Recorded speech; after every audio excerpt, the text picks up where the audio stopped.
Hello, my wonderful angel friends. I'm so happy to see you here. And as you can see from my background, I love flowers, and this color is really nice for me. But I love nature in all its forms and all its manifestations. And I think I really belong to the family of nature spirits, of elementals, because whenever I am in nature, I feel relaxed, I feel without stress, I really feel at home. And but the relationship with nature sometimes is not natural, in the sense that many people are born and raised in cities, far away from nature, far away from the intimate relationship with plants or animals. And so for many modern humans, it's pretty difficult to get connected to nature. Some people are really afraid of nature, sometimes rightly so, because they may live very near, natural um, places where there may be disasters such as volcanoes, or areas where there is a lot of flooding. But in general, nature is generous and nurturing, and it is actually the basis of our life. And nature has in itself great beauty. If we look at sunsets, if we look at the sea or the mountains or the snow, even the rain, there is so much beauty in it. And nature is also wonderful in terms of its perfection, because everything works in perfection. Everything has a reason. Each little animal, each little plant has its own role. So if we are really looking into nature, we can really find a world of magic and a world of wonder. And it is so important to have a great connection with nature, because nature is full of energy in different forms, and through different vibrations. And one of my favorite vibration is the vibration of old trees. If you walk in a wood, you will immediately feel regenerated. And um, this has a very sound scientific basis, because we know that trees produce oxygen. So clearly, you have a lot of oxygen when you walk in a wood, and the air is purified, is filtered through nature. But there is something more, because now research has shown that some trees are able to release chemical substances that immediately interact with our brain receptors, especially the receptors that are involved in stress reactions. And so, even walking in a wood can have a calming effect, um, based on chemical reactions in our body.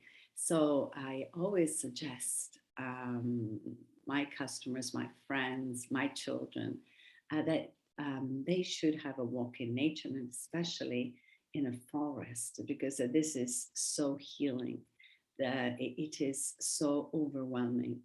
And everything is beautiful in the woods in the winter, where there are no leaves, or during autumn. Here in Italy, it's autumn, and now we have the foliage, and it's so beautiful. And in the summer, because you have cool, fragrant air, and it's really wonderful. And it is so sad to see forests vanishing due to human encroachment, or the pressure of agriculture, or worse, fires. And we are losing um, uh, hectares and hectares of forest due to these problems, climate change and droughts. And it's really sad, because trees are really nurturing, and are really the sentinels of and the guardians of nature. So every time I see an old tree, what I do is I stop. I stop close to the tree, and I keep silent. I just go into a meditation, even with my eyes open. It's not a problem. But I always ask the tree, please let me feel your energy. give me a message. And if you listen, if you are there listening, not only with your ears or seeing with your eyes, but actually with your senses, you will feel an enormous amount of energy coming from these trees, especially the older they are and the higher the energy. And there are some trees that have more energy than others. For example, olive trees are a repository of energy. They they uh, they live very long, and there are some individuals that seem to be 2,000 years old. I've seen them in the Garden of Gethsemane in Jerusalem. People say that they date back to the time of Christ. I don't know whether that is true, but if you by looking at their trunk, you can really see that they're really very old. And but there are some spectacular individuals that are like old friends. They have wisdom, they have energy, they have seen centuries of life going by, and people, walking under their canopy. If you think about it, they're so old, so wise, that they have so much energy to give, and they can become our best friends. They are so generous because they release good chemicals for us. They purify the air. They give us a lot of energy. And there is a sacred language in woods. There is a very wonderful book that is called The Secret Language of Trees. And trees seem to interact and connect through their canopies, through their roots, and they actually speak to each other. And when there is harmony in a group of trees, even from different varieties, you can actually feel it. There is a place in my garden where there are 3 or 4 trees, and there is so much harmony there. You can see that they really interact very well. Whenever I go there, I feel refreshed. I feel reinvigorated. There is always this calming, beautiful energy there. And it is a place where I see, for example, orbs very often. It is a place where I took incredible photographs of orbs. And um, and whenever you go there, there is either a cool breeze or a warm breeze. It depends on it's never a place of discordance. There is always harmony there. So what I suggest is, even in city parks, there are trees that can really release a lot of good energy, and that many trees are able to filter out pollution. This is well known. So there are some specific species that are really very good as pollution abatement measures. And so whenever you are close to a tree, stop and actually try and feel the energy of the tree, and ask the tree whether it has a message for you. Because in nature, there are so many nature spirits, and they talk through the plants. There are people who are really very close to flowers. I have many roses in my garden. I have, living in Italy, I have a Mediterranean garden with lavender and rosemary and roses, and many Mediterranean species that have beautiful flowers. And even flowers speak to us through their scent, through their beautiful colors. And the wonder of pollinators going around the flowers, there is so much wonder in nature. If you think of the incredible balance that has existed for millennia, unfortunately, humans are destroying nature and are tilting the balance. And so now we have climate change, and we are actually more exposed to danger, because nature is trying to rebalance itself. But in rebalancing itself, unfortunately, we are suffering because we have lost our deep connection with nature. Our ancestors have had this deep connection with nature for thousands and thousands of years, because they knew that they depended on nature. for the crops, for the rain, for everything. Unfortunately, in the last 100 years, we've lost so much. So I think now we have the technologies to restore this balance. And we are in trouble, but I think we can make it. But we should really ask nature to help us because nature knows how to rebalance itself. It is incredible to see that I see it in my garden. If I don't remove the weeds, if I do not pay attention, nature comes back with great strength. There are places in Italy, for example, even near my house, where many pieces of land were used for pasture, but now there is not so much animal husbandry around, and the woods are growing back, and so nature has the ability to uh, rebalance itself, and I think we have to help it. Um, what I generally do, since I really love nature very much, and in my morning intention, I always ask the universe to help me see what I can embellish, if I can do something beautiful. So every day for my intentions, I want to do something beautiful. I want to do some service to the universe, and I want to um, make an act of grace or beauty. And what I do is generally related to nature. I plant a flower, or I prune a shrub, or I use fruits from the garden to produce something good without any waste. And even waste can be transformed into something wonderful. I do composting, so all my compost is transformed into new soil with a lot of organic matter. And you can see that whenever I add the soil to the plants grow back. So everything has a cycle.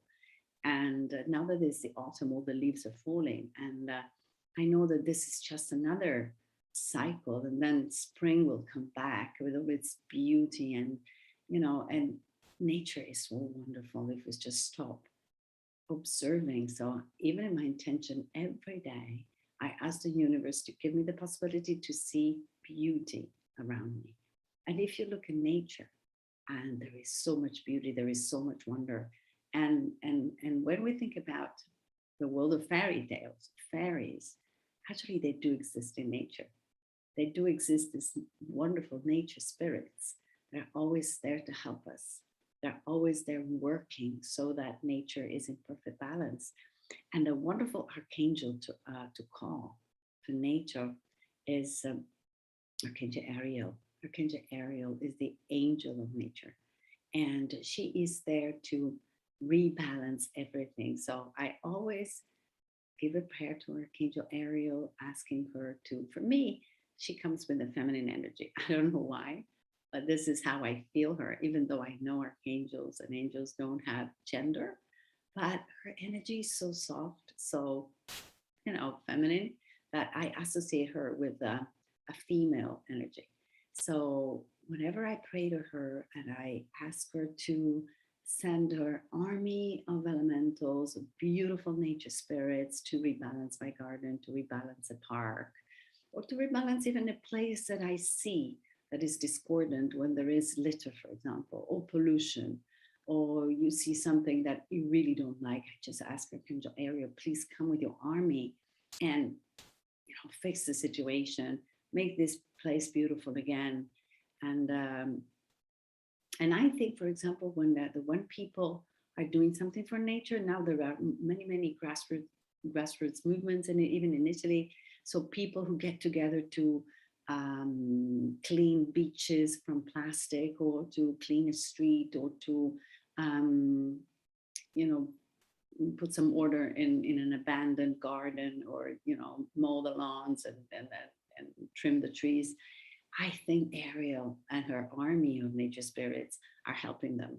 Isn't this wonderful? Just to think that you're there working, and an army of beautiful nature spirits is with you. I actually feel these nature spirits whenever I am in the garden, whenever I am working, I just feel I feel the presence of all these beautiful creatures. So if some people have difficulty in doing meditations, because they have fixed ideas that you have to meditate with your crossed legs and you have to stay hours and hours.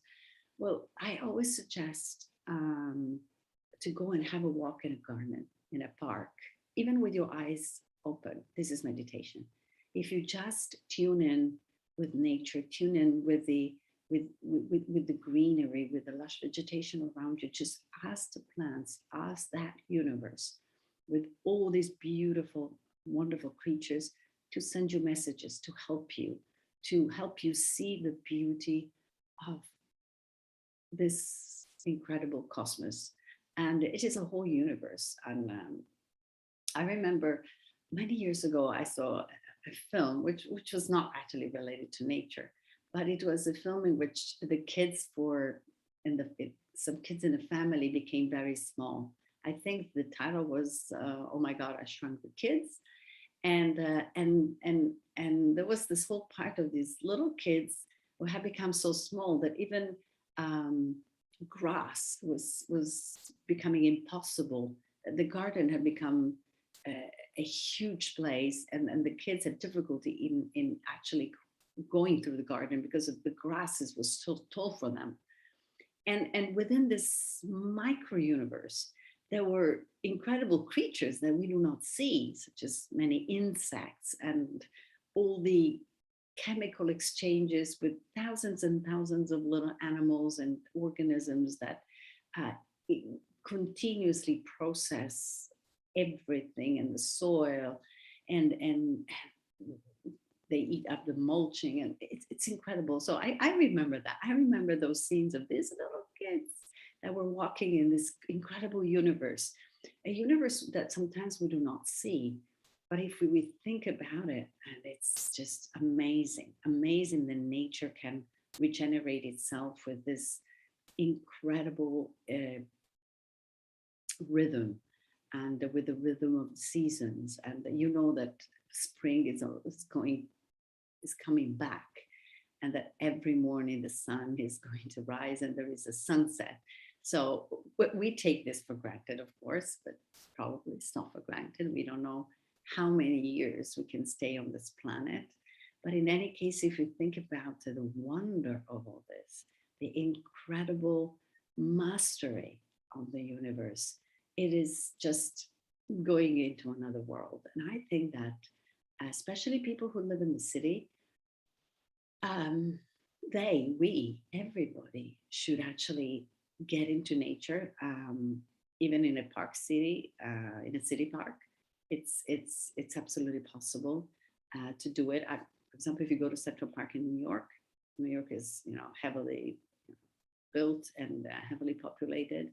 But even in Manhattan, you have this incredible place where you have a lot of trees, beautiful scenery, and I think that going there is just regenerating.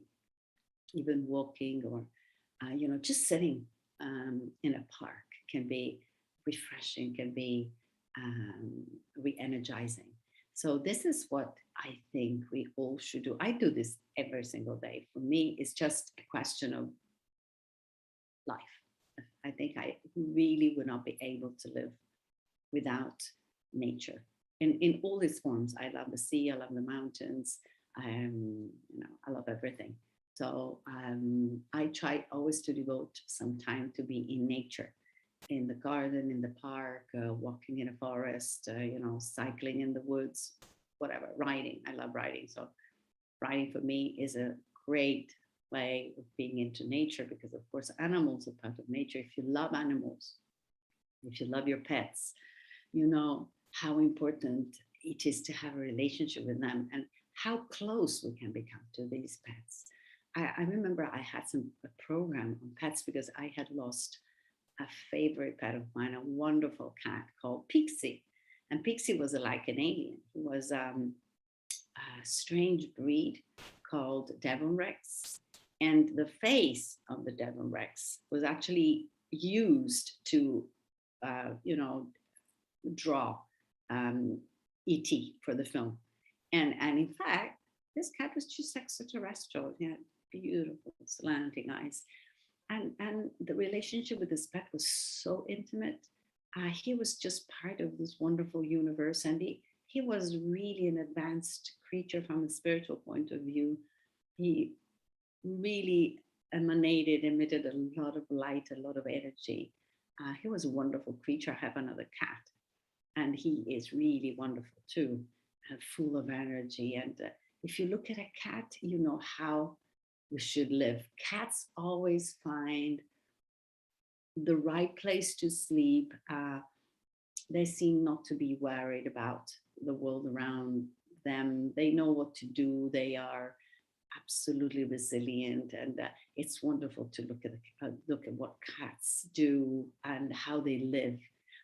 They know how to capitalize on nature. Whenever there is a ray of sun, they stay in the sun with no worry, and they know how to hunt. They are able to see in the night. It's just wonderful creatures.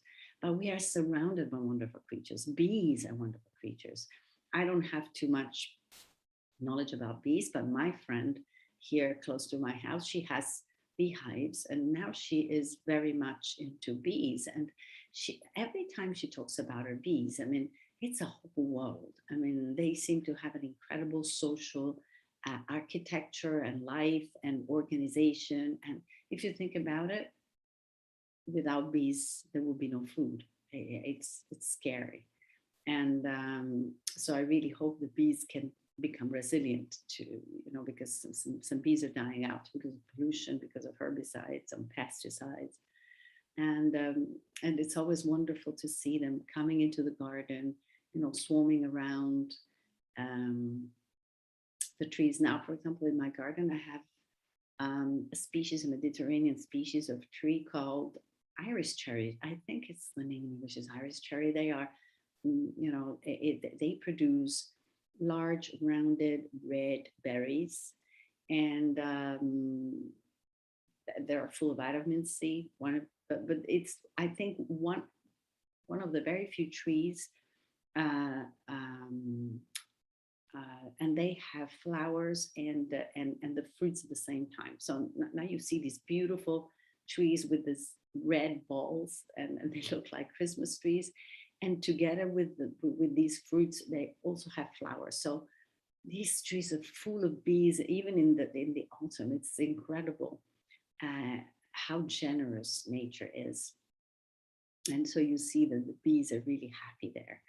And also butterflies. If you think of the wonderful world of butterflies, and how beautiful they can be, the colors, the lightness of their flight.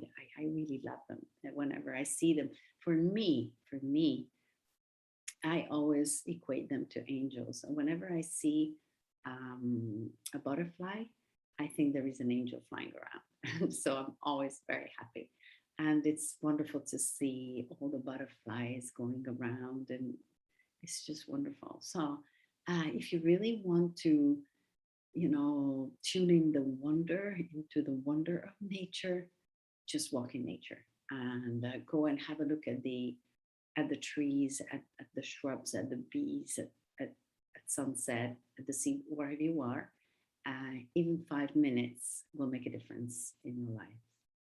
And with this, I'd like to say goodbye to you and see you next week. I think I have a program with Anaya on Sandalphone, which is an archangel I love so much.